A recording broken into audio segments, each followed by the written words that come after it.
Hello my friends, we have some of the good news coming from the front lines. Actually, it's the most vulnerable direction nowadays for Ukraine. I mean, Dnipropetrovsk Oblast. This is the place where Russia gains the ground almost every day, propelling slowly, but gradually. And what a surprise, today we see some of the blue flags in this area. One and the other one. And we have the real image confirmation from Verbova village, the place where Russians entered with the small sabotage groups placing their flags. But now Ukraine started its counteroffensive and our guys are spotted in the same place. And who is out there? 110th Brigade. They are very capable. I told about them in my recent videos that they've been deployed to a specific place and they already use some of the FPV drones to target Russian flag carriers here in Verbova, and not only, so it was the preparation before the infantry assault towards the same settlement. Yeah, sometimes as we see Ukraine also has losses. For example, this vehicle, for example this pickup truck I guess was hit by Russian FPV drone. Yeah, it's not a pickup truck, it's the Humvee vehicle. You can see our guys evacuated from the vehicle. It was disabled with the first drone and later on Russians finished it.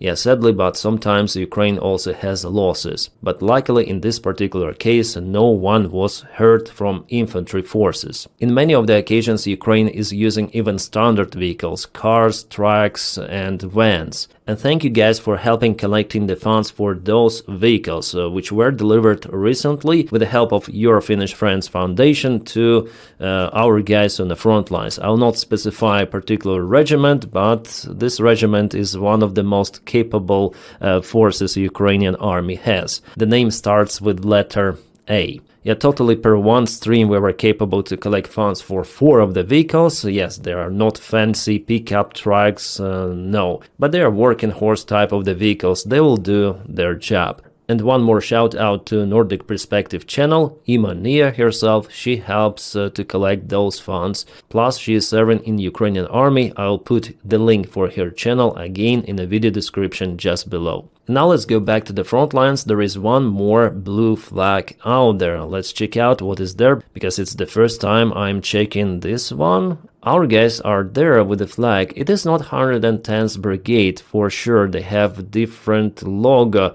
It is 23rd Ukrainian Motorized Brigade. This place is being geolocated, and if our guys are staying there with the flag, it means that this area is more or less safe. And for now it is actually placed in the gray zone. This is the village of Sosnivka, but nevertheless I see the positive movement of Ukrainian army in attempt to stop this big Russian assault. Russians in general are very effective in this direction, but recently Ukraine sent some of the reinforcements and maybe Russians could be slowed down or in the best case scenario stopped completely in this direction. And we also have the confirmation from the NOAL reports that Sosnivka, Voronezh even and Sechneva were liberated by Ukrainian army. So actually Ukraine went even here according to those reports, but I don't have the real drone evidence. But probably there is the information shared about Ukrainian presence in this direction. Here's just one street with some of the small households, so it's not a big village. Voronezh village is very small. This one, Sosnivka, is a little bigger. But in general, guys, I'm quite surprised that Ukraine manages to take the ground back even in this very difficult environment. And Russia has advantage over Ukraine if you speak about everything. Aviation, gliding bombs, infantry, but Russians cannot dig down to their places they occupy. Yeah, Sosnivka, Sechneva, also the similar stuff is happening in Pokrov's direction. Well, I may say that for the last 24 hours there was no significant movement in Pokrovsk. Russian army is still being trapped here between Shakhova and Novoshachova. Also, the situation for the Russian army in those 4 villages is terrible. They're in lack of the supplies.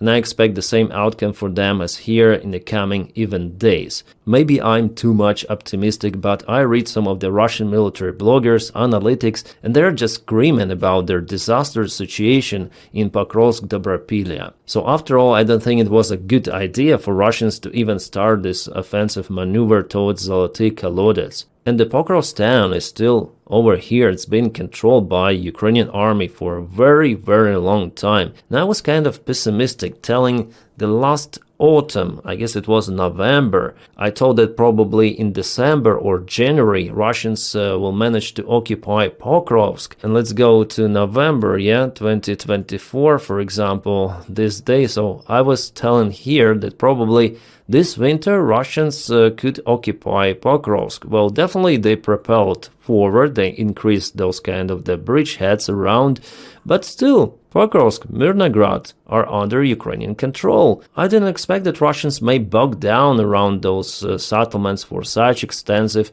period of time, but definitely they take fields, tree lines, some of the small villages, but here, big towns, no. For the last year, the only positive territorial gain for Russia is Kupiansk, because they entered this city. It's not a town, it's already the big settlement, and they control the northern part of it. But still, Ukraine continued to defend it, so it's early to say about the full occupation of the settlement.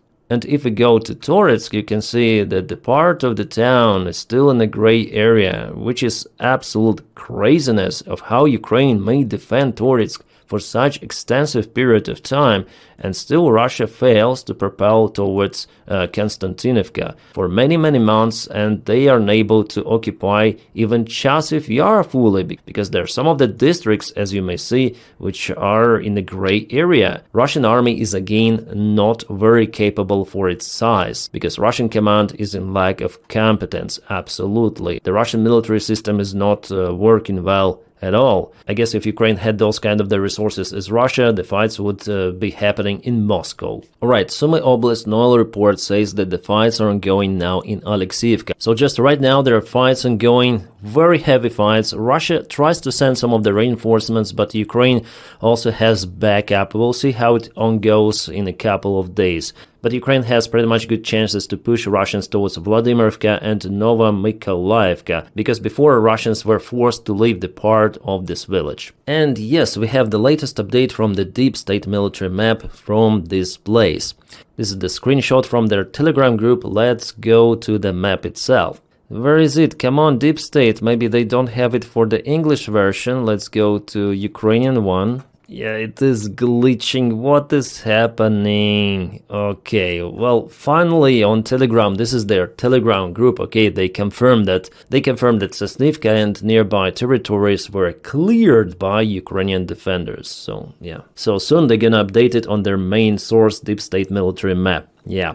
Alright, what we have here is the Russian burning Buk M3, I guess it's the name of this air defense system. It was hit by Ukrainian drone somewhere in the southern direction. Ukraine again intensifies strikes on Russian air defense systems and some of the radars. Well, for the last couple of days, Russia lost lots of the stuff, including some of the refineries, oil pumping stations, air defense, and here I'm gonna tell you about more. For example, Russians tried to use the same Buk air defense in Rostov region, and something went wrong for them. Because then they tried to fire a missile, it just kaboomed, the vehicle is gone. And it's the second Buk system lost in the last couple of days. Also, there are official statements from the military command that Russia lost a couple of the very expensive radars. RLS P-14F, Lena and Sopka-2. Well, I do not have the real drone images coming from the place, so I will wait just a little to confirm it by 100%. But should we trust the official statements? In most of the cases, yes, but I would like to see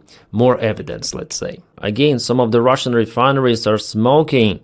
Oh my god! And what is this? This is the Ukrainian drone which was spotted. This is FP1 from 5 Point Company. The Orenburg refinery is in the middle class, capable to process roughly 7 million tons of fuel per year. And it is located really far away from Ukraine, 1,500 kilometers, which is roughly 920 miles, maybe even just a little less, I guess. It is at the very border with Kazakhstan. So as you see, every day there are some of the strikes on Russian infrastructure. By the way, we have a new video update from Top Support where Ukraine used some sort of the drone boats to target Russian oil infrastructure. And here's the Russian military ship. It fires towards the boat, which is very close. But what Russians do, they hit water all around. Just look at how far away they aim from this drone boat. Here here the splash, here's the splash, and the drone is over here. Well, maybe it is a camera perspective, but it seems like the fire was conducted from this military ship, or military boat, it's better to say, because after all it's kind of small. Yeah, it seems like Imperial paratroopers from the Star Wars, they had better accuracy than Russian soldiers. Yeah, you see those splashes all around, but the drone boat just proceeded to its target, which is the infrastructure of this oil port, and the video was filmed from the tanker, which has been parked out there.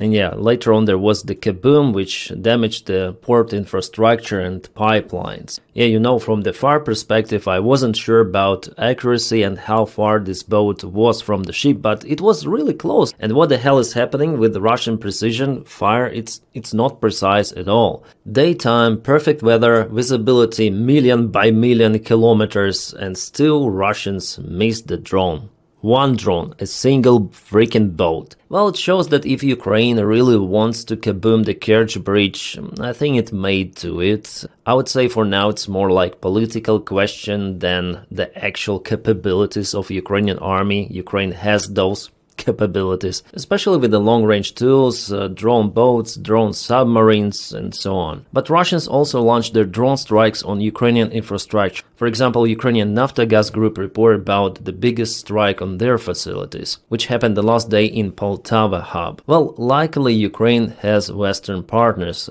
who continue to support Ukrainian economy, also supplying fuel and other stuff to maintain Ukrainian logistics.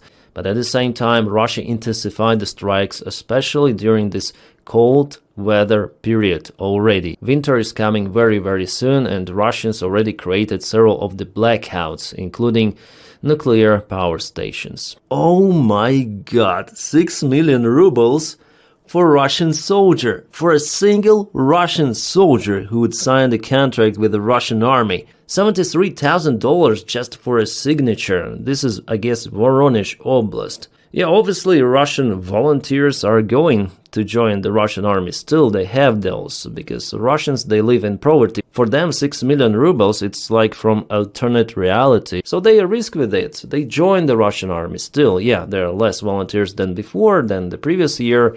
But 6 million, 73,000, come on, per one soldier. Yeah, there are the cases then Russians do not obtain those money. They are caputed right away on the front lines in the first couple of weeks. And that's the idea for Russian army in general, to throw them as fast as possible to Ukrainian positions. But in majority of the cases, definitely Russian army pays those money. Crazy money, absolutely. Despite all of the bad situation with the Russian economy, and by the way, Putin said that they're gonna rise some of the taxes by at least 2% the next year, and they do it just to sustain those crazy salaries, yeah, for Russian soldiers. It's a one-time payment, but it is very big. This was filmed in Leningrad Oblast, not far away from St. Petersburg. Russia is sending their reinforcements, probably even to Ukraine. There are lots of the artillery systems, like for example self-propelled Msta-S, and this is Getsint-S. Also some of the Russian soldiers together with a small generator. So yeah, probably Ukraine should also focus to disturb Russian logistics behind the front line, railroad connections, because Russia uses this stuff to deliver supplies, but it could be delivery not to Ukraine even, but close to NATO countries. For the last couple of years, Russia reorganized and reinforced their group in Leningrad Oblast, because it's bordering Finland. Oh my, Russian soldiers, Russian millionaires are going to storm Ukrainian positions. Those are not the crutches, this is the exoskeleton of the 21st century. Guys, if you want to support the job that I do here on YouTube, please follow me on Patreon. I'll put my link for Patreon right in the video description below, or you may support me joining the membership of this YouTube channel. Without your support, I wouldn't be able to make it my full-time job, so thank you again so much. And I wish you all a peaceful sky wherever you are. Have a great time.